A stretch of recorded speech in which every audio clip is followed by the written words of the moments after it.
Golf Central on YouTube is brought to you by the new elite family of woods and irons from Callaway.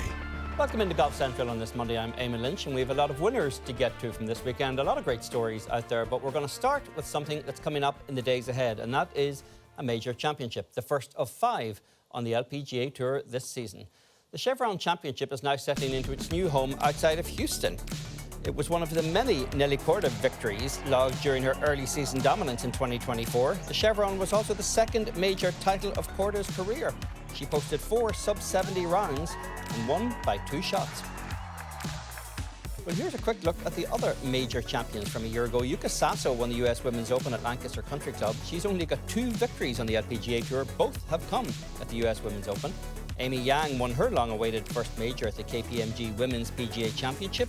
Ayaka Fudue won the Evian Championship, and of course Lydia Ko with that epic victory in the AIG Women's Open at the Old Course. And here's where the women are headed for their 5 major championships in 2025. After the Chevron in Texas, the US Women's Open heads to Erin Hills in Wisconsin, then back to Texas for the KPMG Women's PGA at the brand new PGA Frisco, which is also the home of the PGA of America. The Evian Championship, of course, occupies its usual location on Lake Geneva in France, and the Women's Open heads to Royal Porthcawl in Wales.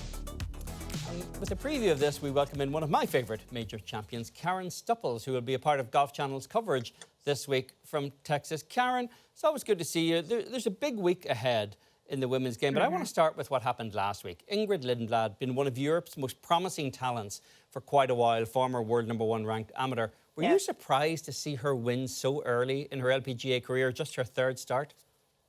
I think if you had followed her amateur career and her college career, I think you would know that she has all the potential in the world to go ahead and win very quickly on the LPGA Tour.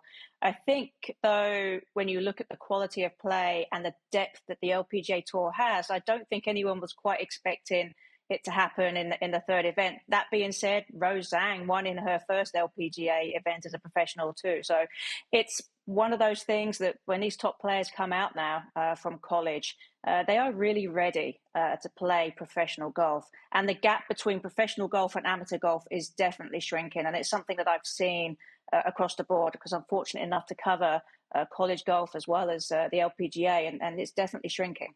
We've certainly seen that, I guess, on the PGA Tour as well with guys like Luke Clanton. Ingrid stayed at LSU for 5 years, and I'm curious if you think there's a lesson in that for parents. Your own son, Logan, who's turning 18 years old today, happy birthday, Logan. He's about to go off to college, a talented baseball player. Is there value in your mind as a parent in making sure that a student athlete actually gets the full benefit of college life before perhaps pursuing that professional career? I am 100% all on board with golfers, baseball players, anybody having the opportunity to go to college. I think it gives them a chance to grow up a little bit, to be their own people, to learn who they are, and to learn how to deal with the stresses and rigors of not only just their sport, but also dealing with life in general, learning how to live on their own. I think it's just a huge thing for them within a very safe, controlled environment of being part of a team. And to do it for a longer period of time, I think is very beneficial as well. I mean, not everybody is academically inclined to last the full 4 or 5 years. But if you can, for sure, you're going to mature better, your golf game will improve. And I really think it's beneficial across the board. So I'm insanely proud of my son for getting the chance to go play college baseball, and for all those parents that are sending their kids off to college to go ahead and do this same thing. Well, we certainly know where Logan's athletic genes came from. As we head into the season's first major here on the LPGA Tour, we've seen a mix of veterans win, we've seen youngsters winning on tour as well, but not many of the most prominent players. Lydia Ko in Singapore is probably the only superstar we've seen get that win this year. Do you think that's contributed to a kind of a lack of excitement around the tour right now, compared at least to what we saw with Nelly's run this time last year? I think for sure. I mean, what Nelly did last year, she was on that insane run of victories, going into the major championship as a definitely hot favourite. But that's not to say that she's still not the hot favourite this week as well. All you have to do is just look through her body of work. She's number 2 in total driving, number 1 in ball striking. She's pretty good with the putter as well. That's not too shabby. And her scoring average is still at the top of the charts there on the LPGA Tour. It's just every once in a while, over the course of 4 rounds, she'll have a little bit of a mess up, and so it's just a question of her putting everything together. And you'll see her potentially win again this week, because it is a course that obviously she has won on. She knows how to achieve on this course. She has the game for it, and I think that when you look at her going into this event, I think that she has been preparing for this defense. Like, everything that she has done has been for this week coming up. She's very much major driven. Kelly is your favourite then, as she is for a lot of people.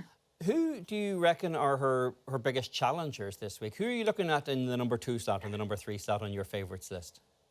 I think, well, I have a pretty good list of players. I think Gino Titakun, obviously, she's a player that, although she hasn't won yet this season on the LPGA Tour, she's got a percentage, like a top 10 percentage, something like 84% of the time she plays, she's in the top 10, which is ridiculously off the charts. Her putting has been on fire this year. If she can just dial the things in with her long game, it'll be pretty good. And this golf course is pretty wide open off the tee, and I think that it could really suit her. She hits a long ball. Charlie Hull, a player from England, obviously has shown flashes of brilliance. And I think when it comes to major championships, she really seems to sort of dial in that the mental skill set that is required. She says shy girls don't get sweets, and she's definitely not shy. So that's going to be fun to watch. Lim Kim, another player who's fun to watch. There's so many that could technically jump out and really take this ground and take that jump into the pond to the left of the 18th green. Well, if Charlie Hull can win a major after quitting smoking, I can see untold sponsorship opportunities here for her. This is going to be year 3 at Carlton Woods in Texas for the Chevron after a half-century in the California desert. Do you think the tournament's found an identity yet, or is it still in the phase where people are kind of mourning the old identity that it had, or are we somewhere in between?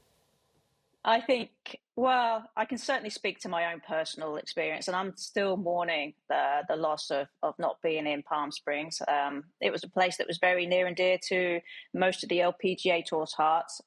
But that being said, with Chevron coming on board as a sponsor, how they have elevated the purse, elevated the experience for the players, I think has made a really big difference.